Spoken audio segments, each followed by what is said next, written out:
যে দেখেন বেগুন আর টমেটো পুরাটা লইয়ে লাইছি, এদিকে পেঁয়াজ আর ধনিয়া পাতা দিয়ে লাইছি। অন দিয়ে এলাম একটু স্বাদ মতো লবণ,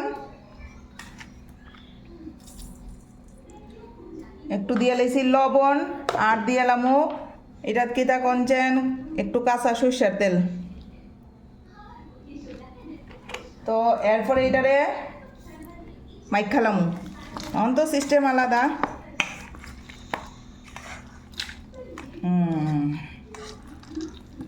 জাতা দিয়া যাইতালামু, যাইতা বেগুনের ভর্তাটারে এইভাবে কইরালাম। কাঁচা পেঁয়াজ দিছি আর কি, লঙ্কা আছে।